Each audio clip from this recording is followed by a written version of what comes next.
Right. ఒకసారి చూడండి. ఈ డేటాను చూసి ఇది దేనికి సంబంధించిందో జస్ట్ గెస్ చేయండి. ఇది ఒక కార్ డేటా. కార్ మన మైలేజ్ గురించి మాట్లాడుతుంది. ఒక గ్యాలన్ కి ఎంత మైలేజ్ ఇస్తుంది అనేది, ఎన్ని సిలిండర్స్, ఎన్ని ఇంజన్ ఆఫ్ సిలిండర్స్, ఎంత ఆ, ఎంత హెచ్పి పవర్ జనరేట్ చేస్తుంది అనేది దాంతో పాటు ఎంత కార్బన్ వేస్టేజ్ గురిస్తుంది అనేది కూడా చెప్తుంది. అండ్ అట్లా నా కార్ కి ఎన్ని డ్రిఫ్ట్ గేర్స్ తో ఉన్నాయి, పాటు దాంతో గేర్స్ డ్రిఫ్ట్ కూడా mention number of cylinders, cylinders, drift, ఎంత power, I mean slippery position లో అది ఎంత డ్రిఫ్ట్ మెయింటైన్ చేసి కార్ ముందుకి ఎన్ని కండిషన్ లో తీసుకోవచ్చు అనేది ఇన్ఫర్మేషన్ మొత్తం ఉంది. About a car and performance, capacity, mileage అన్ని ఉన్నది. ఇంకా Comparison between different models of cars based on their specifications.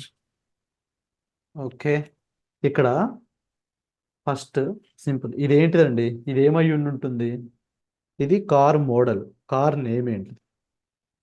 Benz 365, 360నా, లేకపోతే హోండానా, లేకపోతే నెక్సానా, బ్రీజానా? అందుట్లో మోడల్ వర్షన్లు అయ్యి ఉంటాయి కదా, అయ్యి నేమ్స్. ఎంపీజీ అంటే Miles per gallons. Miles per Gallons. గ్యాలన్సా, గ్యాలన్నా? Gallon, 1 gallon. Miles per gallons కాదు, miles per gallon. Gallon. Okay. CYL అంటే Cylinders. Number of cylinders, DISP అంటే Dispersion. డిఐఎస్పి అంటే Dispersion అనుకుంటున్నాను. డిస్పర్షన్. దేనికి డిస్పర్షన్? Tires. మెకానికల్ వాళ్ళు ఎవరు లేరమ్మా దాంట్లో. Car tire. నేనున్నాను బట్ మర్చిపోయాను యాక్చువల్లీ. డిస్క్ అంటే హెచ్పి అంటే Horsepower. డ్రాట్ అంటే ఇది వెయిట్. వెయిట్, క్యూసెక్ అంటే దాని కెపాసిటీ, కార్బ్ అంటే కార్బన్ ఎమిషన్స్, గేర్స్. అది షిఫ్ట్ చేసే గేర్ షిఫ్ట్, ఇది గేర్ లో ఆటోమేటిక్, మాన్యువల్. ఇది పెద్ద ప్రాబ్లం ఏం కాదు. ఇది మనకి ఈ పర్టికులర్ ఇన్ఫర్మేషన్ ఉంటుంది చూసారా, దీన్ని మనం మెటాడేటా అంటాం. మెటాడేటా అంటే ఏంటిది? మెటాడేటా అంటే data about data or information about information. మీరు మీ దగ్గర ఉన్న ఆస్తులన్నీ లాకర్లో, ఒక 10 లాకర్లో పెట్టుకున్నారు అనుకోండి. ఆ 10 లాకర్లకి సంబంధించిన కీస్ అన్నిటిని ఇంకో లాకర్లోకి పెట్టారనుకోండి. ఆ లాకర్కి సంబంధించిన దాన్ని మీ దగ్గర పెట్టుకున్నారు అనుకోండి, అప్పుడు దాన్ని మెటాడేటా అంటాం అనమాట. ఓకే, మెటాడేటా అంటే information about information are data about data. ఇక్కడ మీకు డేటా ఎలా ఉంది? డేటా ఏ ఫామ్లో ఉందండి? రోస్లో, కాలమ్స్లో ఉంది, అంతేనా? మీకు డేటా రోస్లో ఉంది, అట్లాగే కాలమ్స్లో ఉంది. ఒక రోలో ఉన్న డేటా ఏం చెప్తుంది, ఒక కాలంలో ఉన్న డేటా ఏం చెబుతుంది చెప్పండి? రోలో ఒక ఉన్నది రోలో ఉన్న డేటా ఏం చెప్తుంది, ఒక కాలంలో ఉన్న డేటా ఏం చెబుతుంది? కాలంలో కేటగిరీ. ఇప్పుడు ఈ ఒక కేసులో రోలో ఒక రోలో ఉన్న మొత్తం డేటా ఒక కార్ పూర్తి ఇన్ఫర్మేషన్ ఇస్తుంది, కంప్లీట్ ఇన్ఫర్మేషన్ అబౌట్ కార్స్ ఇస్తుంది. అదే మోడల్లో మటుకు మొత్తం కార్ల డీటెయిల్స్ ఇస్తుంది, కార్ల పేర్లు మాత్రమే ఇస్తుంది. Absolutely right.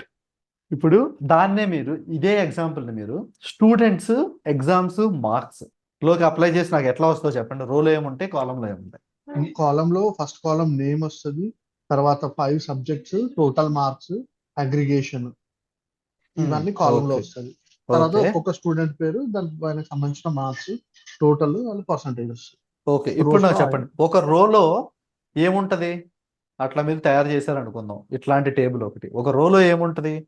ఒక స్టూడెంట్ పేరు ఉంటుంది, ఆయనకు వచ్చిన ఆ. 6 సబ్జెక్ట్స్ మార్క్స్ ఉంటాయి, దాని టోటల్ ఎంత, పర్సంటేజ్ ఎంత, ఆ స్టూడెంట్ కి సంబంధించిన రికార్డు మొత్తం రికార్డ్ ఉంటది మొత్తం కదా, ఉంటుంది. కదా? Hmm. Okay, right. రోని మనం రికార్డ్ అని కూడా అనొచ్చు కదా. ఒక రోని మనం ఒక రికార్డ్ అనొచ్చు కదా. కాలంలో ఏమున్నాయి? ఇన్ఫర్మేషన్, మొత్తం స్టూడెంట్ నేమ్, స్టూడెంట్ మొత్తం ఇన్ఫర్మేషన్ లైక్ students. సబ్జెక్ట్స్. ఒక కాలం తీసుకుంటే మొత్తం Everything. అన్ని స్టూడెంట్ నేమ్. ఒక కాలం తీసుకుంటే మ్యాథ్స్ సబ్జెక్ట్ లో అందరికీ వచ్చిన మార్కులన్నీ. ఇంకో కాలం తీసుకుంటే సైన్స్ లో వచ్చిన మార్కులన్నీ. ఇంకో కాలం తీసుకుంటే అందరి అడ్రస్లు. నథింగ్ బట్ ఏంటిది? కాలం అనేది వేరియబుల్ అంటాము. కాలం హెడర్ని వేరియబుల్స్ అంటాము, ఎట్రిబ్యూట్స్ అంటాము. కేటగిరీస్ అంటాము, ఫీచర్స్ అంటాము. ఓకే, ఎన్ని నేములు కాలం ఇవి. ఒక రో అన్నా ఒక రికార్డ్ అన్నా, కాలం అంటే ఒక ఫీచర్ అవ్వచ్చు, ఒక వేరియబుల్ అవ్వచ్చు, ఒక ఎట్రిబ్యూట్ అవ్వచ్చు. క్లియర్ అండి everyone? Yeah, Master. Yeah, yeah.